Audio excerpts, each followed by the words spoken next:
And hello everybody, welcome back to the channel guys. I hope you're all well. Before we do get into today's video, as always, please do smash that like button and subscribe to the channel for daily Liverpool content.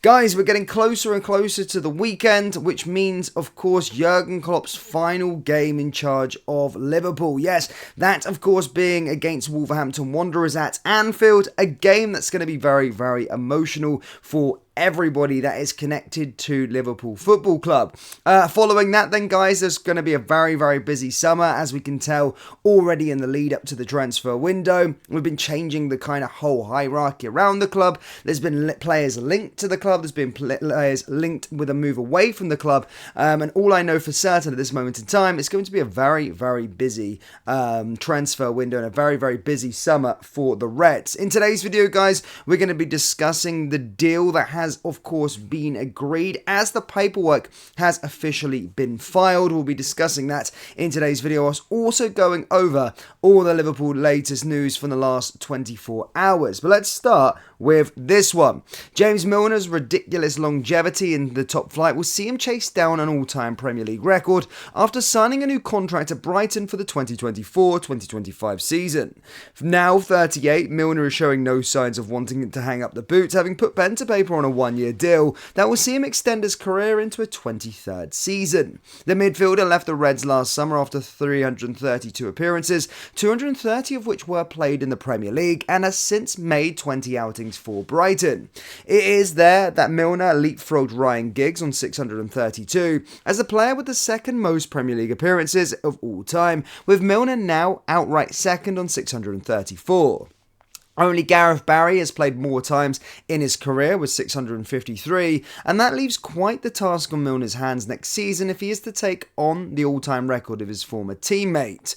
Liverpool's former number 7 would need to feature 20 times in the league for Brighton next season, which equates to 52.6% of their campaign. He's managed just 15 in the 2023-2024 campaign. The 38-year-old has been sidelined with a thigh injury since February, but has already focused on his role for 2024-2025. So there you go. It does look like Milner's going to be staying in the Premier League, and he's going to be getting closer to Gareth Barry's, of course, record, which I do hope he goes on to get, because that would be absolutely amazing and great for him. Now, before we get into the main subject of today's video, I thought you guys, as Liverpool fans, would want to hear this one, and that is with regards to Manchester City's hearing for their 115 Premier League charges, and that's expected to take place in the next few months. Yes, it's been more than 15 months since Manchester City were charged with 115 charges of financial breaches, and an independent commission is expected to hear the case in the next few months. In February 2023, Man City were charged by the Premier League for 115 instances of rule breaches following a 4-year investigation into alleged offences starting from 2009-2010. The charges allege that Manchester City cheated, and if we are to simplify it, it allowed them to sign more and better players than they normally would have been able to under the league's rules. It taints and tainted all they have achieved, with the likes of Everton and Nottingham Forest having already been punished for the clamour for City's verdict and growing. Sky's News and our reporting correspondent, the Premier League, have indicated that the hearing is coming in the next few months. Harris, the Sky Sports reporter, also stated that City insists they have got an irrefutable body of evidence to prove their case, which is ironic considering 68 of their charges relate to failure to provide accurate information. If the evidence is so irrefutable, why are they positioned in the first place? Earlier this year, Premier League Chief Executive Richard Masters stated that a date is set for the proceedings against City, but we remain in the dark over the exact time of the period. It is still unknown what punishment City could face if found guilty in what has been described as an unprecedented situation.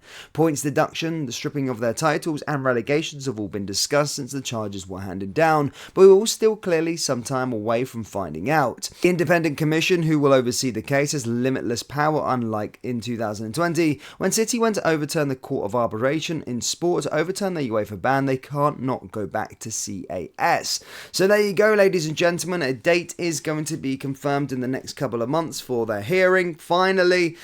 So yeah, hopefully they do get charged. Speaking of Manchester City, of course, they did take a giant leap towards 4 straight titles last night as they did beat Spurs, with the Premier League title race going to the final day. So whilst we're playing Wolves, there will be an eye on the Premier League title race and what is going to be happening between Arsenal and City. But if you are a betting man, you wouldn't look past Manchester City, especially after last night, and especially the years that we've seen them do it before. Now moving on to today's main point of the video, guys. Yes, FSG have officially appointed Pedro Marquez and agreed a deal for Benfica's technical director, as of course the paperwork has now been filed. FSG's appointment of Pedro Marquez as their director of football development is another sign of how the owners want Liverpool and their potential other clubs to be run. Along with Michael Edwards coming the CEO of football for FSG, the owners have now appointed ex-Liverpool sporting director Julian Ward as their technical director and Marquez a director of football development. At 41, Marquez will leave Benfica after serving successfully as their technical director for 6 years, while with the Portuguese giants he has gained a reputation for helping to develop a conveyor belt of brilliant young footballers. He has done that by creating a structure in which the players can thrive at the excellent academy complex with clear principles and philosophy. Imposing a culture. Yes, speaking on the Training Ground Guru podcast in 2023, Marcus explained the importance of having a clear style of play throughout the club. He said, if you look at our teams, we like to think that even if you play without a shirt, that you recognize the way that they play. That is in regards to the system of play, even if we have a base that evolves from 5-a-side to 11-a-side. In 11-a-side, we play mostly from a 4-3-3 base, although in the first team now we are playing more of a 4-4-2. It is not so much about the system as the principles and the ideas of what we want to show on the pitch in terms of the identity and connection with the fans. That style of play is a base for everything we do. It's about intensity, having an initiative of the game, to play with the ball press high, regain quickly, to score lots of goals and create lots of chances. It is the last 2 lines that will most appeal to Liverpool owners as they try to maintain a similar philosophy at Liverpool and transfer it to the new clubs that they may purchase. To start with though, he'll spend time on Merseyside and his job will require him to work with Liverpool's new sporting director, Richard Hughes, and academy director, Alex Inglethorpe. So, how he got to the position he is? Well, 20 years ago, Marquez became an academy coach at Sporting and quickly rose to become the head of performance analysis and scouting. This led him to getting a job at Manchester City and analysis under Roberto Mancini. He did this for 4 years before being promoted to the global lead of football performance of the City Football Group. In 2018, though, he returned home to Portugal to become Benfica's technical director, a role in which he excelled and helped maintain Benfica's impressive record of producing talent youngsters. Recent examples include Ruben Diaz, João Cancelo, and Fabio Silva. 6 years later, he is back in England working officially for FSG, though his early work should be primarily based around the Reds. His new role, Marquez will take up the new role of FSG Director of Football Development on June 1st. It is a job that is expected to entail maintaining a style of culture of how to play football throughout Liverpool before he moves on to work with other clubs. Described by the Athletics as unfadable, the Portuguese could be the perfect man to help create a dynasty after Jurgen Klopp's departure.